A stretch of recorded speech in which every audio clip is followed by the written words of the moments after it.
देखिए एक कमेंट है, what if father and mother died before, he has one wife and 3 daughters, how it will be divided.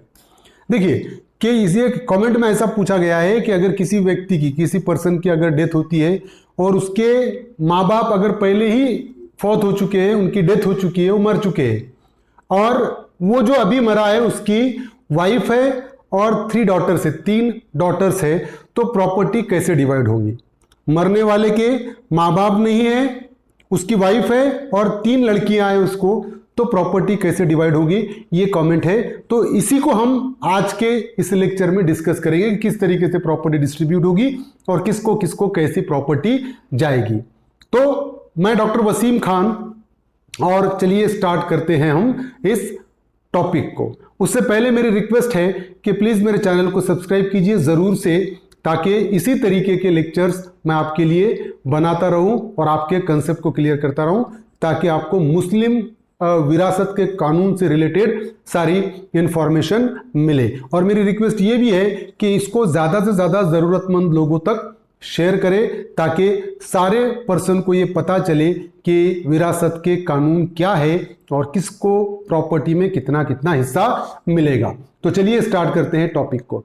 तो distribution between wife and daughters, कि मरने वाले की वाइफ और डॉटर्स में डिस्ट्रीब्यूशन कैसा होगा। देखिए अब हम मिसाल के तौर पर ऐसे डिस्कस करते हैं कि ये पर्सन की डेथ हो चुकी है, ये मरा, इसकी डेथ हो गई है, इसकी मैयत हो चुकी है, अब इसकी वाइफ है और अगर अकेली डॉटर है फॉर एग्जाम्पल, तो सिचुएशन क्या बनती है आपको पता है कि अगर 100 रुपये प्रॉपर्टी है तो वाइफ को मिलता है, डॉटर को मिलता है हाफ, अगर अकेली है तो हाफ मतलब 50 रुपया, और वाइफ को मिलता है 1/8 यानी 8वां हिस्सा। अगर 100 रुपये का हम 8वां हिस्सा निकालते हैं तो वो होता है 12 रुपये 50 पैसे।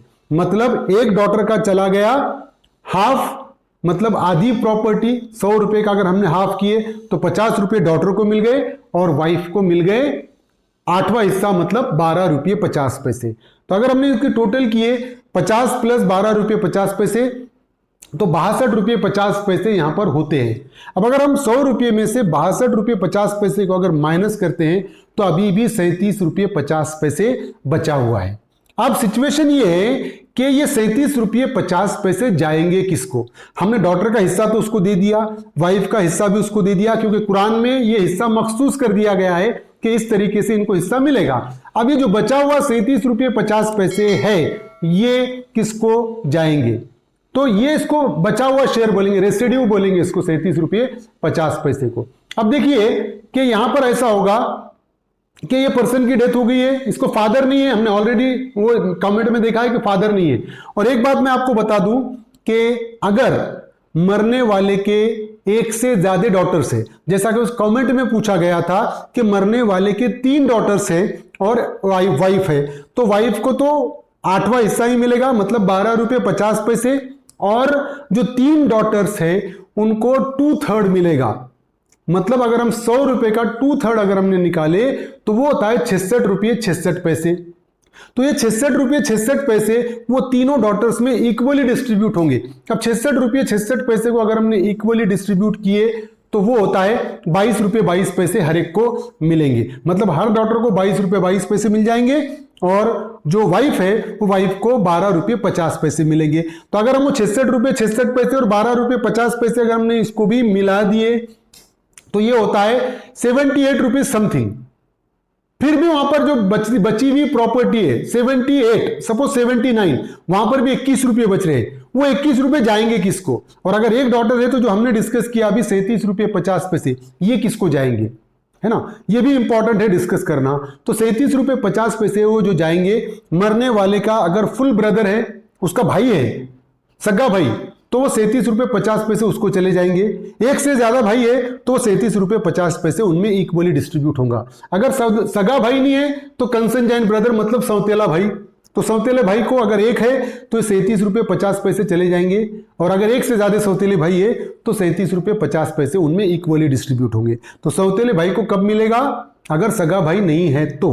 अगर सगा भाई है तो सौतेले भाई तक जाने का सवाल ही नहीं आता। अब सौतेला भाई भी नहीं है तो उस सिचुएशन में सगे भाई के बच्चे, है ना, सगे भाई के बच्चा एक है तो 37 रुपये 50 पैसे उसको अकेले को चले जाएंगे। सगे भाई के एक से ज्यादा बच्चे हैं तो 37 रुपये 50 पैसे सारे सगे भाइयों के बच्चों में इक्वली डिस्ट्रीब्यूट होंगे। अगर सगे भाई के बच्चे नहीं है तो सौतेले भाई के बच्चों में अगर एक है तो 37 रुपये 50 पैसे उस अकेले को मिल जाएंगे। एक से ज्यादा है तो उनको सारे में इक्वली डिस्ट्रीब्यूट होगी प्रॉपर्टी। अब सौतेले भाई के बच्चे भी नहीं हैं तो उसके बाद हम देखेंगे कि सगे भाई के बच्चे, सगे भाई का लड़का है उसके लड़के का लड़का अगर एक है तो 37 रुपये 50 पैसे उसको मिल जाएंगे।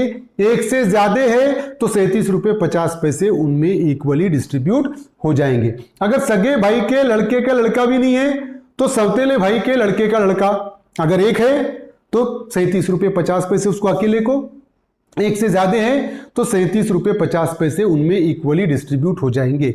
अब ना तो सगा भाई है ना तो सौतेला भाई है, ना तो सगा भाई का लड़का है ना तो सौतेले भाई का लड़का है, ना तो सगे भाई के लड़के का लड़का है ना तो सौतेले भाई के लड़के का लड़का है। अब किसको जाएगी प्रॉपर्टी? तो अब हम देखेंगे कि मरने वाले का फुल पैटर्नल अंकल मतलब मरने वाले का सगा चाचा, उसको 37 रुपये 50 पैसे चले जाएंगे। अगर एक ही चाचा है तो, एक से ज्यादा चाचा है तो 37 रुपये 50 पैसे उनमें इक्वली डिस्ट्रीब्यूट हो जाएंगे, बराबर में तकसीम हो जाएंगे।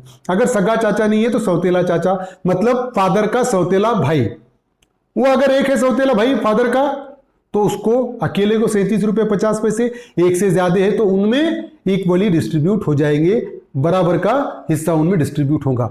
अगर सगा चाचा नहीं है तो सगे चाचे का लड़का मतलब हमारा कजिन, तो अगर एक कजिन है तो 37 रुपये 50 पैसे उसको, एक से ज्यादा चाचा के लड़के हैं तो 37 रुपये 50 पैसे बराबर से तकसीम हो जाएंगे उनमें। अब सगे चाचा के लड़के भी नहीं हैं तो फिर सौतेले चाचा के लड़का या लड़के, अगर एक लड़का है सौतेले चाचा का तो 37 रुपये 50 पैसे उस अकेले को, एक से ज्यादा है तो 37 रुपये 50 पैसे उन सब में इक्वली डिस्ट्रीब्यूट हो जाएंगे।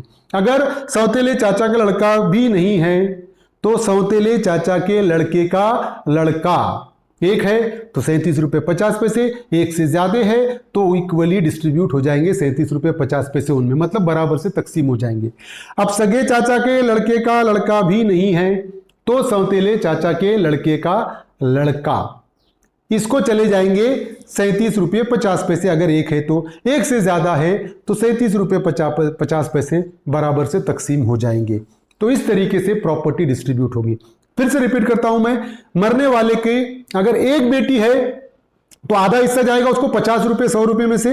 एक से ज्यादा अगर बेटियां हैं 2 या 3 या 4 जितनी भी है तो एक से ज्यादा रहेंगे तो 2/3 मतलब 2/3 जाएगा, 2/3 हिस्सा जाएगा 100 रुपये का। तो अगर 100 रुपये का 2/3 हिस्सा हम अगर करते हैं तो 66 रुपये 66 पैसे होते हैं। वो 66 रुपये 66 पैसे 3 लड़कियों में इक्वली डिस्ट्रीब्यूट हो जाएंगे, 22 रुपये 22 पैसे।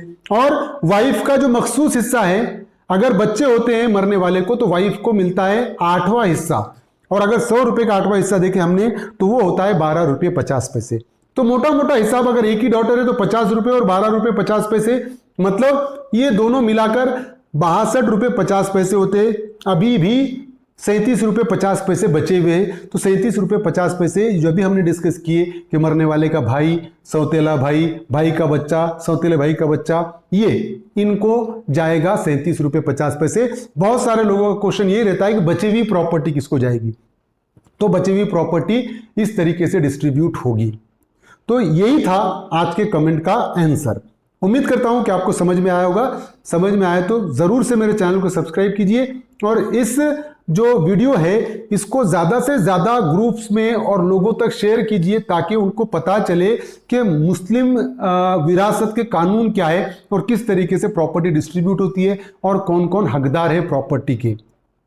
तो चलिए मिलते हैं अगले वीडियो में। Thank you.